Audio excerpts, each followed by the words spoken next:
17 বছর নির্যাতন হয়েছে, যেমন তার থেকে আরো কঠিন নির্যাতনের মুখে পড়তে হবে। যদি তাদের পাতল ফাঁদের ভিতরে আমরা পড়ে যাই, তাহলে হয়তো আমরা মাহফিল করতে পারছি। তাদের আমলে 144 জারি করে দিয়ে মাহফিল বন্ধ করেছিল। এমন একটা সময় তারা তৈরি করতে পারে, যে সময় তাদের পাতল ফাঁদ যদি বাস্তবায়িত করতে পারে, আর যদি তারা সফল হয়ে যায়, আমাদের মাহফিলের নাম নিশানা, ইসলামের নাম নিশানা তারা চিরতরে বন্ধ করে দেবে। কতক্ষণ ঠিক কিনা?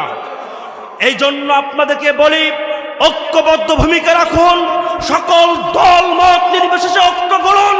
আপনার ইসলামের বিজয় সুনিশ্চিত হবে, সেই লক্ষ্যে সকলে একত্রিতবদ্ধ হন। সকল স্বৈরাচারদের রুখে দেব, নিজের জীবন বিলাবো, কিন্তু কোন স্বৈরাচারের কাছে 1 ইঞ্চি মাটি ছেড়ে দেব না। কতক্ষণ ঠিক কিনা? সম্মানিত বন্ধুগণ আমার, আমি আপনাদের মাঝে একটা কথা বলতে চাই।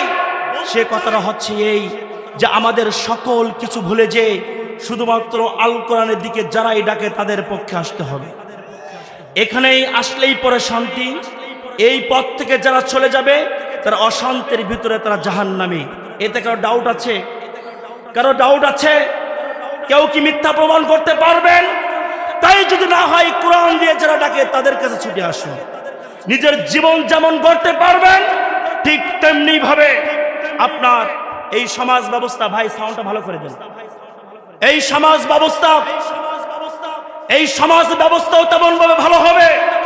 আপনারা কি চান যে এই কোরআন দিয়ে জীবন গড়ার পরে, কোরআন অনুযায়ী যারা জীবন পরিচালনা করতে চায়, তারা যদি কোরআন দিয়ে আপনাদেরকে আহ্বান করে, আপনারা কি সেই পথের দিকে আসতে চান?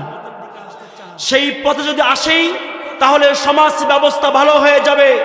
আর সমাজ ব্যবস্থা যখন ভালো হবে, দুর্নীতি, টেন্ডারবাজি, ধর্ষণকারী, লুটপাট সবকিছু বন্ধ হয়ে যাবে। আর যদি সমাজ ব্যবস্থা ভালো করার লক্ষ্যে কোরআনটাকে না নেয়, যারাই আপনার নেতিবাচক কথাই বলে, যতই কথা বলুক, কোরআনের রেখে যারা কথা বলবে, ওরাই হচ্ছে এই স্বৈরাচার।